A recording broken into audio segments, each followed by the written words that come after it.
안녕하세요, 올바르입니다. 오늘의 테슬라 소식을 전해드리겠습니다. 오늘은 세 가지 소식인데요. 첫 번째는 LG화학과의 협력 강화입니다. 한국 생산량 중에 일부 생산 라인을 바꿔서 테슬라의 기가 상하이 중국 수요에 맞출 것으로 예상되고 있습니다. 두 번째는 사이버트럭의 대륙 횡단 이벤트 소식입니다. 마케팅 효과가 엄청날 것 같습니다. 세 번째는 테슬라 세미의 인테리어를 같이 잠깐 보고자 합니다. 첫 번째는 테슬라와 LG화학 간 소식입니다. 테슬라 얘기를 전해드리면서 한국 소식을 전해드릴 일이 거의 없었는데 한국 얘기라서 기분이 좋습니다. 한국 생산량 중에 일부를 이제 테슬라의 기가 상하이 물량에 맞춰서 생산 라인을 변화할 거라는 뉴스를 토대로 전해드립니다. 테슬라와 LG화학은 이제 사일러스 옵션을 지키고 있지만 웬만한 뉴스는 다 새어나오는 법이겠죠. 로이터로부터 새어나왔다는데 테슬라가 기가 상하이에서 더 많은 차량을 생산하는 시기에 맞춰서 LG화학과 CATL에 더 많은 물량을 공급해 줄 것을 요청한 것으로 보이고 있습니다. 장기적으로 전략적인 선택이 될 것이고 LG화학과 테슬라 모두 지금과 같은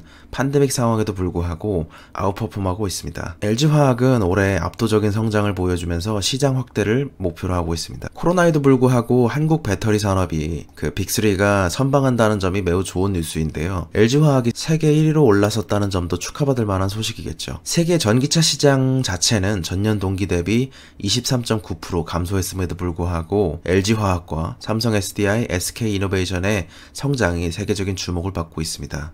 LG화학이 국내 공장의 생산 라인을 테슬라에 맞춰서 조정할 것으로 보입니다. 충북 오창에 공장이 있는데 약 20% 수준을 조정할 거라고 예상되고 있습니다. 지금 테슬라가 요청하는 물량이 현재 중국 내 현지 공장인 난징 공장에서 생산하는 물량보다 훨씬 많기 때문입니다.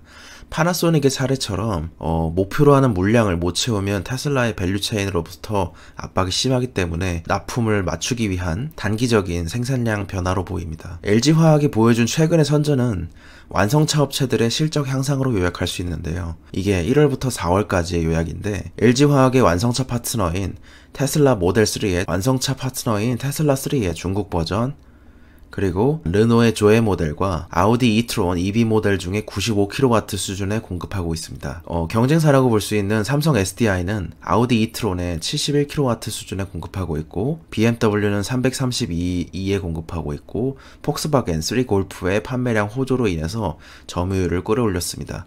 SK이노베이션은 여기에 안 들어가 있는데요. 현대포터 일렉트릭과 기아 봉고, 소울 부스터 등이 포함되어 있습니다. LG화학이 이번에 테슬라 물량을 늘리면서 공급 협력 체계를 강화한다는 점은 객관적으로 상당히 좋은 점입니다. 다만 몇 가지 우려되는 부분이 있습니다. 기가 상하이의 물량에 있어서 LG화학의 거래에도 불구하고 테슬라가 계속해서 다른 서플라이어를 찾는다는 건데요. 이런 소식은 계속해서 들리고 있었습니다. 근데 전기차나 ESS 부분의 시장이 크기 때문에 이런 과정이 있을 거고요. 다만 이것이 그냥 블러핑으로만 보이진 않는 게 파나소닉 사례를 보면 알 수 있겠죠. 테슬라 행보로만 보자면 배터리의 포트폴리오를 다변화하는 점으로 계속해서 갈 거라는 점입니다.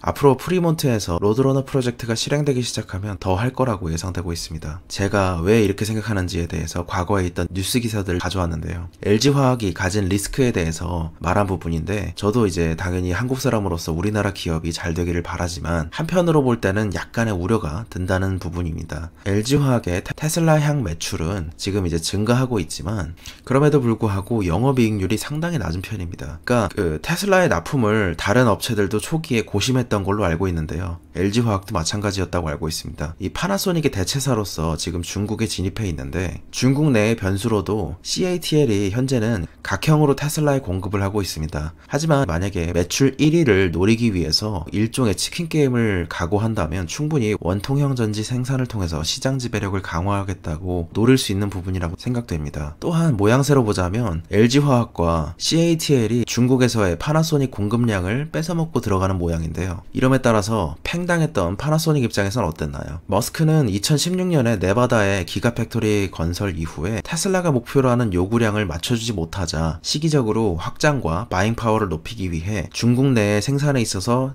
파나소닉을 팽하고 LG화학과 CATL에 손을 들어주었습니다. 당시 테슬라는 연간 100만 킬로와트 수준의 배터리를 요구했는데 파나소닉이 그에 응하지 못하는 시기부터 급격하게 배터리 시장이 한 차례 변했습니다. 파나소닉도 물론 아예 계획이 없던 건 아니고 아예 대응이 없었던 건 아닙니다. 길을 찾고자 2019년 1월에 도요타 자동차와 제휴했습니다. 하지만 전기차 배터리 판매량에 있어서 성장률이 바닥을 기었습니다. 그 결과 테슬라의 선택을 받은 LG화학과 CAT의 볼륨은 3개월 사이에도 급성장하는 모습을 보였습니다. 당시에 파나소닉은 이렇게 생각했습니다. 파나소닉도 기술만 있으면 제품은 팔린다라고 생각했습니다. 누군가에게 선택되느냐 마느냐가 실적에 절대적인 영향을 끼치고 있습니다. 테슬라는 지금의 목표가 원가 절감을 통한 전기차의 보급률 확대이기 때문에 최소한의 영업이익만으로 딜을 합니다.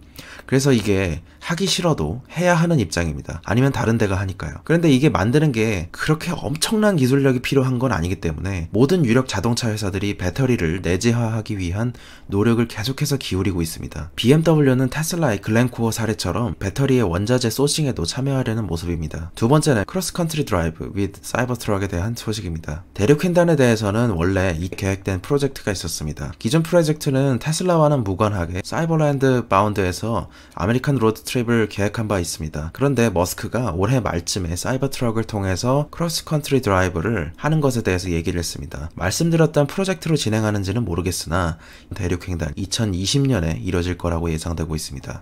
비슷하게 얘기하고 있던 프로젝트라는 게 이런 건데요. 전기 픽업 트럭의 한계를 보자는 내용으로 로드 트립을 가려고 했었는데 여기서 얘기했었던 루트들을 보니까 이렇게 되어 있습니다. 몇 주가 걸리는 과정일 거라는 건데요. 이런 로키 산맥을 지나고 레드락이 있는 사막을 지나서 그레이트 플라인스를 지나 에팔라치아 산맥을 건너서 크로스컨트리 드라이브를 하는 계획이었습니다. 이렇게 미국을 횡단하는 모든 과정은 소셜미디어를 통해서 업데이트되고 직접 촬영하며 커뮤니티와 협력하는 모습 등을 보일 예정입니다. 여기서 제가 느낀 점은 이렇습니다. 탑10 오토메이커 브랜드인데 이들의 광고비 지출과 이전에 말씀드렸던 사이버트럭과 함께할 미국 횡단 프로젝트를 두 개를 딱 놓고 보고 있자면 저는 또다시 테슬라가 마케팅비를 하나도 쓰지 않아도 되는 그런 이유를 알게 되는 순간이었습니다.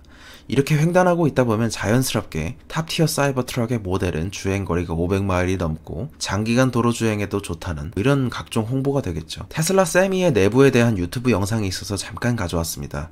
인테리어의 느낌 자체가 색다르던데요. 제가 원래 트럭 하면 생각나는 이미지는 이런 이미지들입니다. 구시대적일 수도 있는데 비행기 조종사 같기도 하고 굉장히 다양한 계기판과 버튼들이 존재하죠. 그런데 테슬라 세미를 한번 같이 보실까요?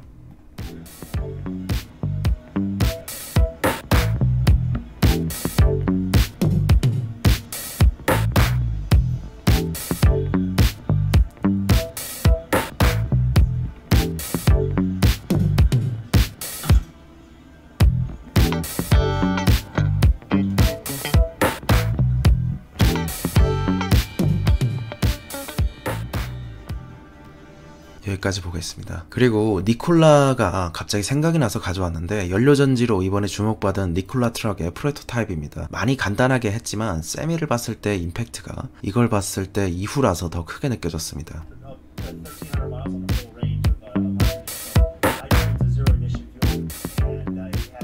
여기까지 보겠습니다. 비포 애프터가 극명하다 보니까 오른쪽에 테슬라 세미가 매력적으로 보였습니다. 고속도로에서의 오토파일럿은 도심 주행에 비해서 상대적으로 더 통제된 환경입니다. 그래서 구현 난이도가 더 쉽다고 알려져 있죠. 그럼에도 불구하고 운전자 입장에서는 더 효과적입니다. 비포 애프터가 극명하게 나뉠 수 있겠죠. 집중한 상태로 장기간 운전할 때 피로하는 확연하게 다르니까요. 오늘은 이제 소식은 여기까지인데요. 오늘은 이렇게 3개의 테슬라 소식을 전해드렸습니다. 그리고 이거는 개인적인 얘기인데 거의 20일 만에 구독자가 1000명이 되었습니다. 감사합니다. 많은 분들께서 제 작은 채널에 오셔서 응원해주신 바 요즘 하루하루 재밌는 삶을 살고 있습니다. 다양한 의견으로서 말해주셨던 내용들 모두 감사하고 잘 읽고 있습니다. 댓글에 올라오는 모든 내용들은 전부 직접 읽고 있습니다. 감사합니다 여러분. 올바른이었습니다. 좋은 하루 보내세요.